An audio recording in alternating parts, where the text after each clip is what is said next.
হিন্দু ধর্মাবলম্বী ভাই বোনদের সবচেয়ে বড় উৎসব শারদীয় দুর্গাপূজা।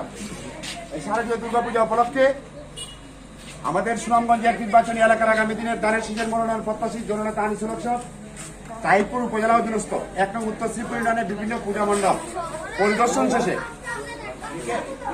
আজকে এই মুহূর্তে আমরা টেকারঘাটে এসে অবস্থান করতেছি। আজকের এই পূজা মণ্ডপ টেকারঘাটের পূজা মণ্ডপ কমিটির সম্মানিত সভাপতি, উপস্থিত উত্তর শ্রীপুর ইউনিয়নের বিভিন্ন নেতৃবৃন্দ, সবাইকে আমার উত্তর শ্রীপুর ইউনিয়ন যুব দলের পক্ষ থেকে সংগ্রামী শুভেচ্ছা এবং বিপ্লবী অভিনন্দন জানাই।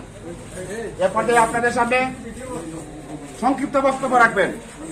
প্রথমে আমাদের সুনামগঞ্জ এক আসনের মনোনয়ন প্রত্যাশী আমাদের উত্তর শ্রীপুরের গৌরব এই টেকারঘাটে যার জন্ম আনিসুল হক আপনাদের আমাদেরকে নিয়ে ইউনিয়ন কমিটি এবং উপজেলা কমিটিকে নিয়ে আজকে প্রথম সূচনা লগ্নে আপনাদেরকে সাক্ষাৎ করার জন্য ছুটে আসছেন।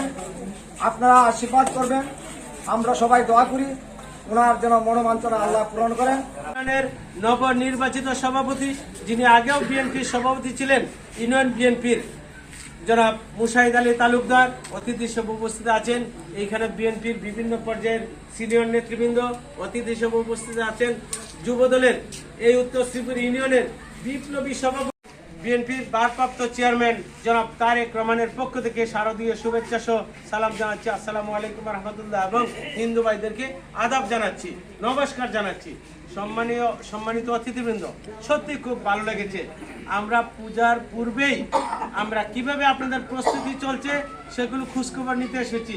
আমাদের নির্বাচন এলাকা বাক স্বাধীনতা, ভোটের অধিকারে তাদের প্রতিনিধি নির্বাচন করা, 2026 সালের ফেব্রুয়ারিতে সেই নির্বাচন আসবে। আমাদের প্রিয় নেতা বিএনপির ভারপ্রাপ্ত চেয়ারম্যান জনাব তারেক রহমান, অন্তর্বর্তী সরকারের প্রধান প্রফেসর ডক্টর ইউনূস স্যারের সাথে আলোচনা হয়েছে। গত জুনের 13 তারিখে তার ধারাবাহিকতায় বাংলাদেশের নির্বাচনে হাওয়া বইছে। গত কয়েকদিন পূর্বে আমাদের বাংলাদেশ থেকে জাতিসংঘের টিম গিয়েছেন। আমাদের বাংলাদেশের প্রধান উপদেষ্টা প্রফেসর ডক্টর ইউনূস স্যারের সাথে আমাদের বিএনপির মহাসচিব নিমেজের মানুষ, যিনি দীর্ঘদিন বিএনপির আন্দোলন সংগ্রামে উনি নেতৃত্ব দিয়েছেন, ভূমিকা রেখেছেন। এখন বাংলাদেশের নির্বাচনী প্রক্রিয়ায় বিভিন্ন দেশের আন্তর্জাতিক মহলের সাথে বন্ধুত্বসুলভ আচরণের জন্য, সেই বন্ধুত্ব বাড়ানোর জন্য জাতিসংঘ থেকে দাওয়াত পেয়েছেন। সেই জাতিসংঘে আমাদের প্রিয় নেতা বিএনপির মহাসচিব সাবেক মন্ত্রী মির্জা ফখরুল ইসলাম আলমগীর স্যার গেছেন এবং আমাদের বিএনপির আন্তর্জাতিক বিষয়ক সম্পাদক, আমাদের সিলেট বিভাগের গর্ব জনাব হুমায়ুন আহমেদ সহ আমাদের অনেক নেতৃবৃন্দরা গিয়েছেন।